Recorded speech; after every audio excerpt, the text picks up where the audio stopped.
Back in 1993, Eastern Championship Wrestling began running shows at a little bingo hall on the corner of Swanson and Rittner Street in South Philadelphia, Pennsylvania.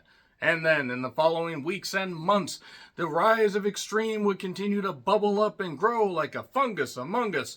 And that's just whatever Paul Heyman had tucked under his hat. They seemingly never took off. I can only imagine the smell of that hat. Whatever was under Heyman's hat, or under the sea, darling is better, down where it's wetter, take it from me. Have fun thinking about Paul Heyman wet. But, in all honesty, yes, the rise of Extreme would continue, but the Eastern Championship Wrestling name meant that they were going to be locked into the NWA territory that, to be perfectly honest, it was just a collection of independent promotions. It really wasn't going to work out. So Paul Heyman knew they had to do something totally different. So, Shane Douglas, you're going to become the NWA World Heavyweight Champion, and you know what you're going to do? You're going to throw down that belt with all its lineage. So Shane Douglas went out and cut the promo, and he talked about the fact that the lineage goes all the way back to 1905, George Hackenschmidt, Frank Gotch, all those champions, Rick Steamboat, Dusty Rhodes, Ric Flair, Terry Funk, and they can all kiss my ass. And he threw it down, and then he declared himself the ECW champion, the Extreme Championship Wrestling King.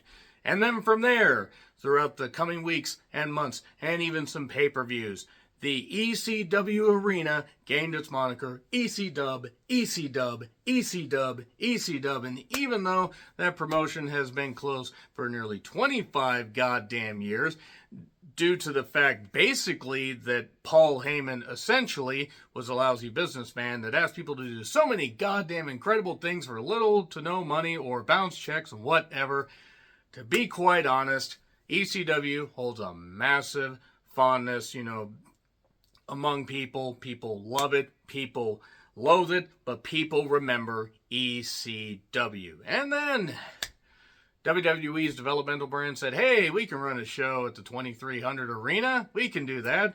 Everybody, get out there and do some shit, do some hardcore shit, and do some crazy stuff. ECW, ECW, ECW. We're never going to get away from it. Thanks, Heyman.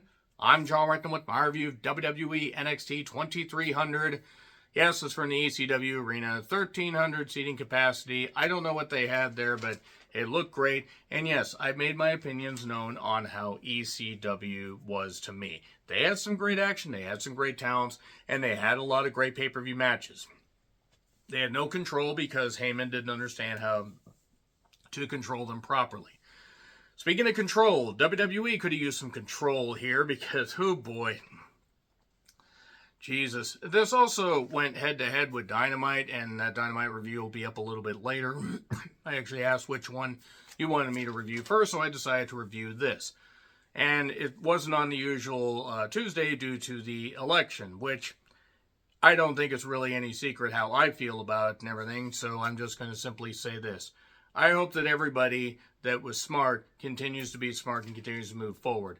If y'all want to continue to be dumb, though, you're going to realize that you're going to drag people down with you. But guess what? We're not stuck with you. You're stuck with us.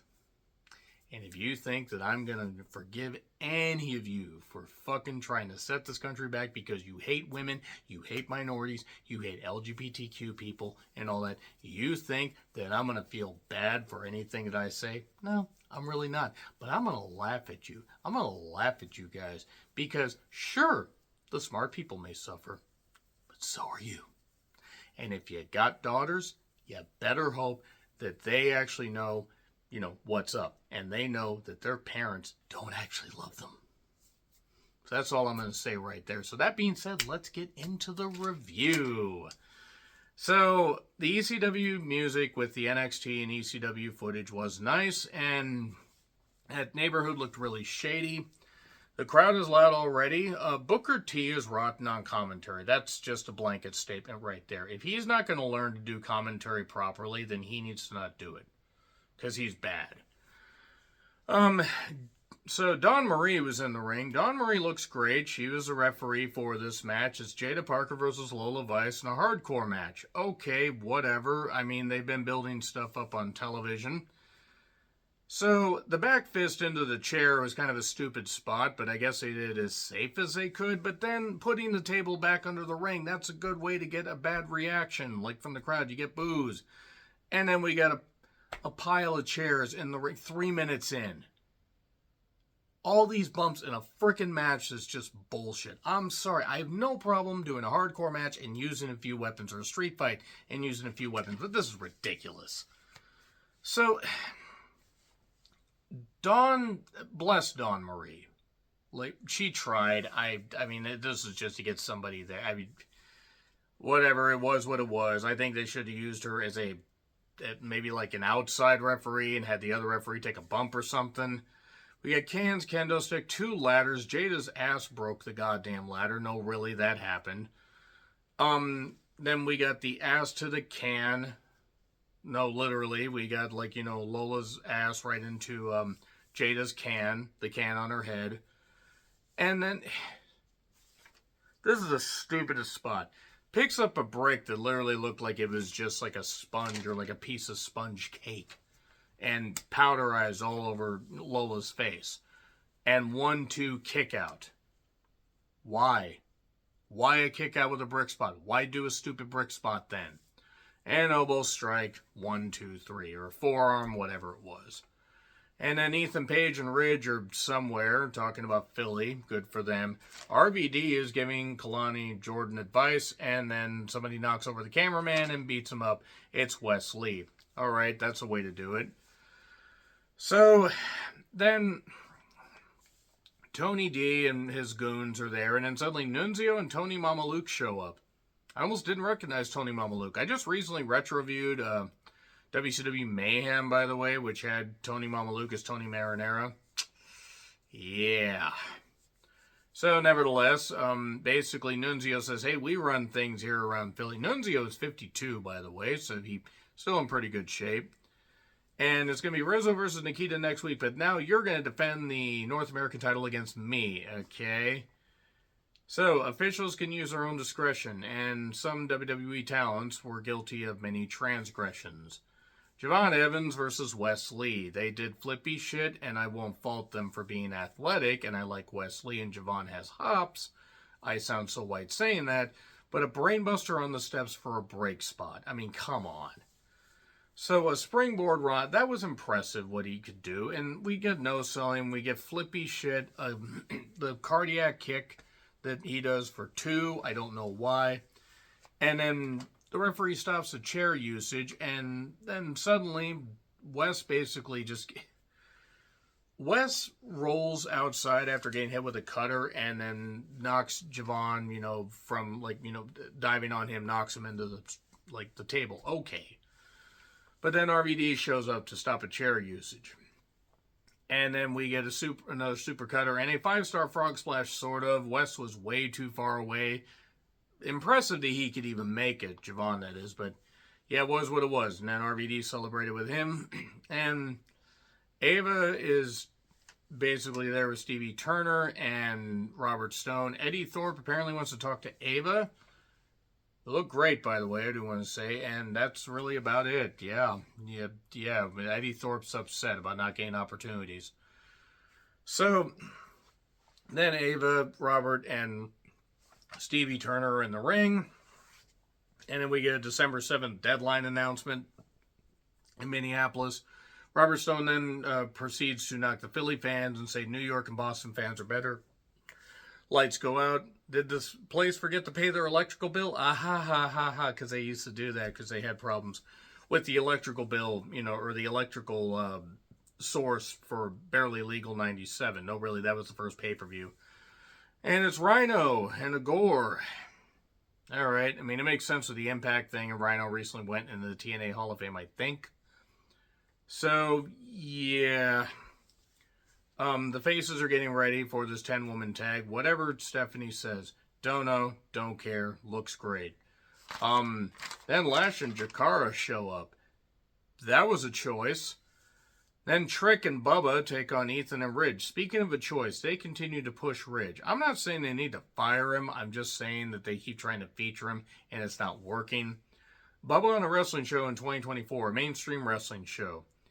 Look, I know it's supposed to honor ECW's legacy. At this point, aren't we kind of just shitting on ECW's legacy? The crowd was very loud. Ridge isn't good, and Ridge ended up getting a roll up 1, 2, 3. Bubba looked terrible, by the way. But then Trick couldn't find a table, and then suddenly Devon shows up with a table. And then Ethan gets put through it. And Carmen, Ashante Diodonis, and some guy in glasses. Somebody told me his name and I forgot, so forgive me. Why is this on a television show? At least a wrestling show. The heels get set up backstage, and Fallon looks great. Jasmine, bless her, is totally out of place here, but they're trying to elevate her. I don't think it's going to work, but they're trying. Tony D then beat Nunzio really quickly, very quickly, and a show respect at the end. Regal then tries to prop up Lexus King. He should prop him up on a goddamn, dunking thing, and we should throw balls and dunk him, and maybe it would wash out that stupid facial hair. And then Regal talks to his son, who has a weird mustache for some reason. Nikita vows revenge. I'm going to say right now, Nikita might be the biggest bust. I'm not talking about, the upper frontal protuberances that she has, or the gigantic, injected ass that she has. The fact that she also politically swings the way that no woman should probably doesn't help, but even if we just don't factor that in, she's not good. She's had like 2 almost back-to-back ACL injuries. Maybe drop some weight, because honest to God, that can't be healthy and your knees can't take it. Yeah, whatever. That was something. Stevie then lifts Robert up and takes him off, and Ava talks to Axiom Verge and Nathan Frazier, which that was really bad audio. Was that freaking microphone a goddamn popcorn bucket? The entrances for this whole thing took 4 fucking years. Francine was in the front row, by the way. So it's Julia, Stephanie Vacour, Zarya, the former Delta, Kalani Jordan, and Jordan Grace.